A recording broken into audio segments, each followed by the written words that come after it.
When I started this journey here on BookTube, I thought, I'm going to be able to manage this TBR. I'm going to get into self-pub, lit RPG, classic fantasy, all of it. And now the self-pub has gotten out of control.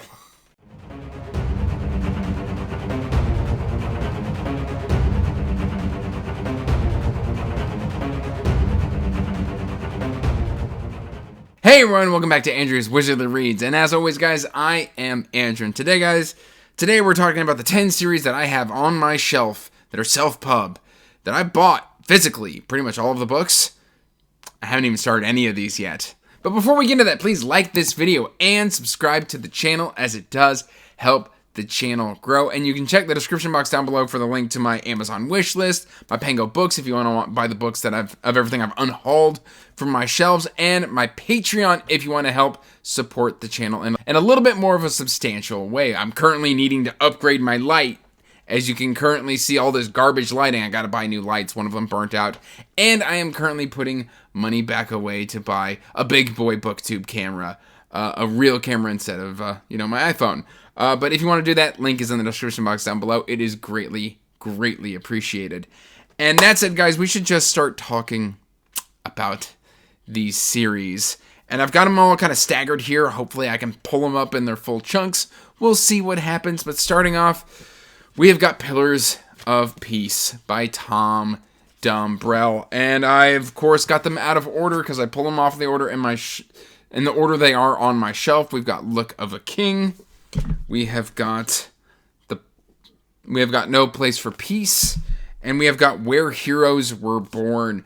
And essentially, I received the first book as a review copy, and then I liked the look of them so much that I just went ahead and bought books 2 and 3. And there's a novella I don't own, but the novella just came out, and I'm currently on a book buying ban to afford better equipment for the channel.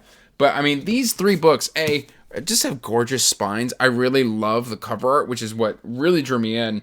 And then I also read the first page of this, and I really liked the writing style, so it intrigued me even more. A few of my friends here on BookTube liked it. I went ahead and splurged for 3 books that I haven't read now, and it's been about 6 months. This one, I believe I got these around Christmas, so it's coming up on quite a while since I put these on my shelf. Maybe my birthday is more like it. A lot of these were gifts to me, but they were on my Amazon wish list, which of course I do link in the description box down below. And these were Asian-inspired fantasy, and I think I did an Asian-inspired video or something of that nature where this was recommended to me. And so I went ahead and added it to my Amazon wish list. They stayed there for a while, and then all of a sudden they just started showing up at my house, and they are gorgeous, gorgeous covers. This is Heart of the Ronin by Travis Herman. By the way, did I say that Pillars of Peace was by Tom Dumbrell? If I didn't, well, there it is. This is part 1 of the Ronin trilogy, and I just love Asian-inspired anything. So these were just an auto-buy, especially after I saw the covers in person. This camera isn't going to do it justice, but oh my god, this was 100% a cover buy. It looks really bad on Amazon, but when you hold it in your hand, beautiful. This is Sword of the Ronin, part 2. And this is Spirit of the Ronin. Let's see if I can't... if I turn it sideways, you can kind of get an idea of how beautiful these covers were. But, of course, Spirit of the Ronin is part 3. And I just am waiting for that right mood to strike for Asian fantasy before I just dive right on in. And when I do, I'm expecting it's going to be a really good time. So I don't remember who gave me the recommendation, but if you're watching this, the covers are beautiful, and I hope I love them. So thank you. I'm always open to recommendations in the comments down below. So if you do recommend me a book, 9 times out of 10, if I don't forget, I look up that book series and I will research it to see if it's something I'm interested in. So always feel free to give me recommendations in the comments. It cannot hurt. Again, I've got these all out of order. I've got them stacked a weird way. It's probably how I shelve them on the shelves themselves, and then when I pulled them and stacked them, they were all reversed to how I would show them on camera. And this is Rune War Saga by J.D.L. Russell. This is more Norse fantasy. And when I first started BookTube, I was into Faithful and the Fallen, which is Norse-inspired. And then since then, I haven't really found anything that really scratched the itch. There was the Tilda Cold Holt trilogy that I kind of NFN'd. I wasn't quite feeling it. It wasn't Norse inspired, it was Norse. And so I don't know how I feel about Norse fantasy at this point in time, but I'm hopeful because I got 3 of the books. We've got The Throne of Ice and Ash, The Crown of Fire and Fury, gorgeous, gorgeous cover. You can see like this guy's like frozen into his throne. No idea what that's about, but it just looks so darn cool. The Crown of Fire and Fury, whew, what a name. And then this one recently came out and immediately I got it without ever having read the first 2 books, The Stone of Iron and Omen by J.D.L. Russell. And this is just the Rune War Saga. I know not a whole lot about it, but again, like he just got, I believe one of his books is an SPFB 09 finalist. I could be wrong on that, but if it's not, I'll cut this clip. All right, next up, we have got Aaron S. Jones and the Broken Gods series, and of course, I've done them out of order again, guys. I'm not with it today. I read his other series, which was Memories of Blood and Shadow, and so I picked these up having read something else by him, and this was his first trilogy, Flames of Rebellion, Path of Chaos, and End of Days, and I was really, really interested in them. And now it's been a minute, and I just haven't quite gotten to them yet. So hopefully here soon we'll see what happens. Up next, we have got Spellbinders and Gunslingers, and I know the author, I believe, is hard at work on book number 3. This was an SPF 09 semi-finalist, which means I know it's going to be good.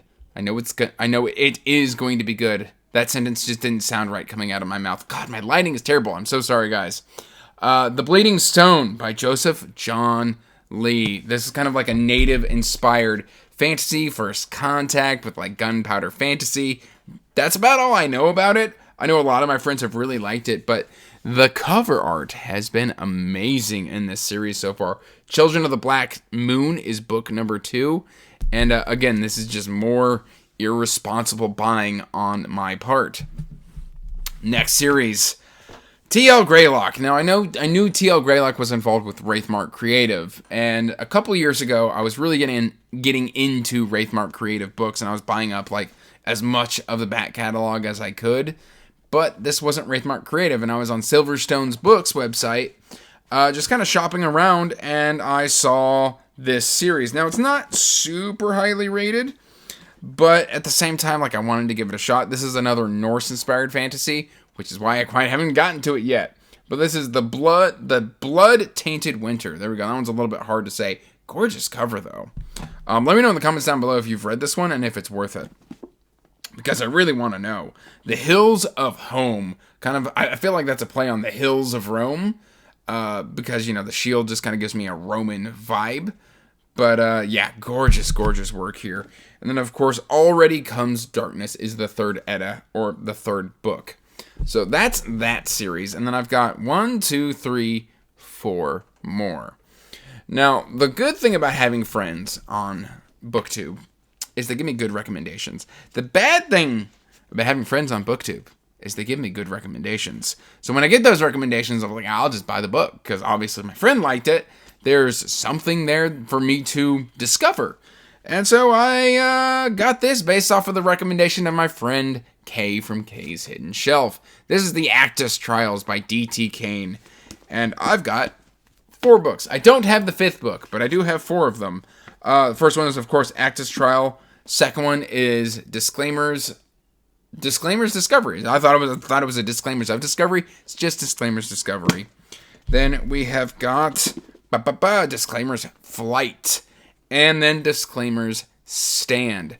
This is a kind of book-related fantasy where I believe people have forgotten how to read books so that they can't cast magic, or it's been forbidden to learn how to read books so that people need like special permits in order to like get access to magic or something like that. It's a complex way of getting access to magic, and books have been restricted in the way people access books. I do know that.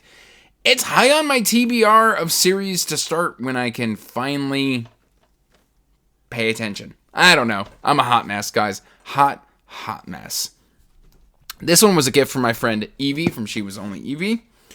And this is the only sci-fi making this list. This is MC Scrimagores, and this is the Waystations trilogy. This is sci-fi. A lot of my friends have really been liking Those Left Behind and Those Once Forgotten. I know that this was kind of popular during SPSFC 2. And then, since then, Those Who Resist has also come out, and my good friend Evie was kind enough to get me all 3 of these books. I don't know anything about what they're about other than I got like a Mass Effect kind of vibe-ish / idea when kind of hearing about it. You know, if you like mass relays, but the relays instead being stations and lost civilizations, all that jazz.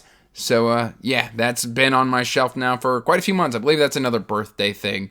Or it was early on in the year when I had Evie on for Wizardly Ramblings.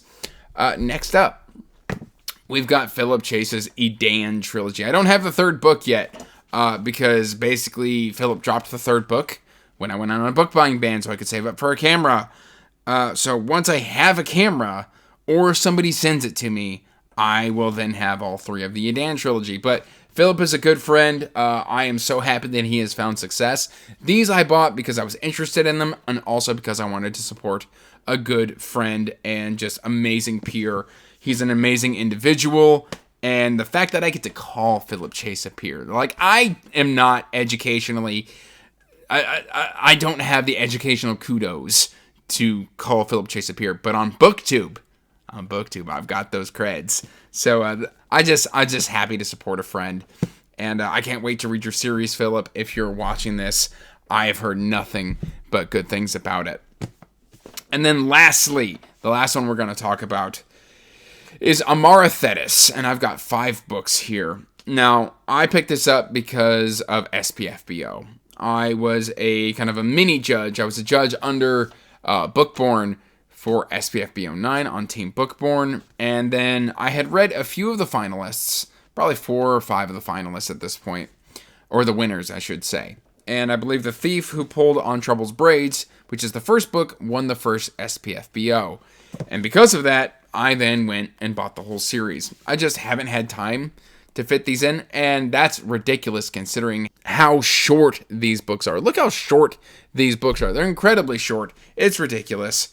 But yeah, once I can kind of just close out some of the series that I have ongoing, get my attention narrowed in and focused in, life calmed down a little bit, some review copies out of my face and just kind of ticked off the old list, then I can start getting to some of these series. But if you didn't think I had a problem, I'm just going to hold up. This isn't even everything. Like, this is just series. This doesn't include... Oh gosh, I'm not going to even be able to lift it. Like, if I do lift it, my face is going out of frame. Hold on. Oh gosh, there's even more over here. Let's just keep stacking for the fun of it. You see kind of where this is going. Oh, and hold on. Wait. Come here. Hey. Okay. So you see, these are all self-pub books in series that I've purchased that I just haven't, haven't had a chance to start. So let me know in the comments if you think I've got a bit of a problem. Ooh, yeah, that might be a thumbnail. Who knows? That's all I really got for you today, guys. So till next time, peace out, stay magical, bye. And as always, I want to give a huge thank you to my patrons. Thank you for helping support my passion.